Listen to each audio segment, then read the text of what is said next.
আসসালামু আলাইকুম। আপনারা যারা প্রাকৃতিক উপায়ে মুরগির চিকিৎসা করতে চান তাদেরকে আমি আজকে বলবো প্রাকৃতিক উপায়ে মুরগির কীভাবে চিকিৎসা করবেন এবং আমি কিভাবে চিকিৎসা করি এবং মুরগি এত মোটা তাজা হয়েছে, এত বড় হয়েছে এবং রোগমুক্ত আছে। আর প্রাকৃতিক উপায়ে মুরগির চিকিৎসা করলে মুরগির রোগ প্রতিরোধ ক্ষমতা বাড়ায়।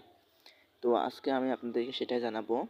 আপনারা সাবস্ক্রাইব করুন এবং যদি আপনারা ফেসবুক থেকে দেখেন তবে ফলো করুন আমাকে, এবং যদি আপনারা ইউটিউব থেকে দেখেন তাহলে সাবস্ক্রাইব করুন।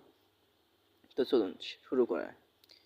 আমি প্রাকৃতিক উপায়ে মুরগির চিকিৎসা করি, যেমন পেয়ারা পাতা, এটা রস করে খাওয়ানো যেতে পারে। এটা আমি কখনো খাওয়াইনি, তবে এটা আমি খাওয়াবো। পেঁপে পাতা যদি আপনি রস করে মুরগিকে খাওয়ান তাহলে মুরগির পেটে যত রোগ আছে সব রোগ সেরে যাবে ইনশাআল্লাহ। তবে এটা সপ্তাহে 2 দিন, অন্তত পক্ষে সপ্তাহে 2 দিন আপনাকে খাওয়াতেই হবে এবং প্রত্যেক সপ্তাহে খাওয়াতে হবে।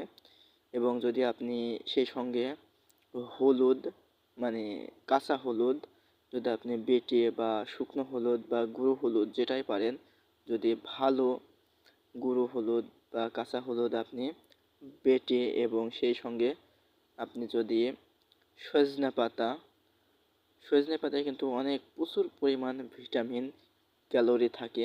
তো এটা মুরগিকে বড় করতে সাহায্য করে এবং রোগ প্রতিরোধ ক্ষমতা বাড়ায়। এবং সেই সঙ্গে যদি আপনি রসুন, আদা এইগুলোও দেন, সবগুলো মিক্স করে যদি আপনি খাওয়াতে পারেন, যেমন রসুন, আদা এবং হলুদ, এই 3টা মিক্স করে যদি আপনি খাওয়াতে পারেন তাহলে আপনার মুরগির রোগ প্রতিরোধ ক্ষমতা বাড়বে। আর এই 3টাই আপনি যদি সপ্তাহে 3 দিন খাওয়াতে পারেন এবং প্রতি সপ্তাহে খাওয়াতে হবে এটা, তাহলে আপনার মুরগির রোগ প্রতিরোধ ক্ষমতা বাড়বে। ভিডিওটি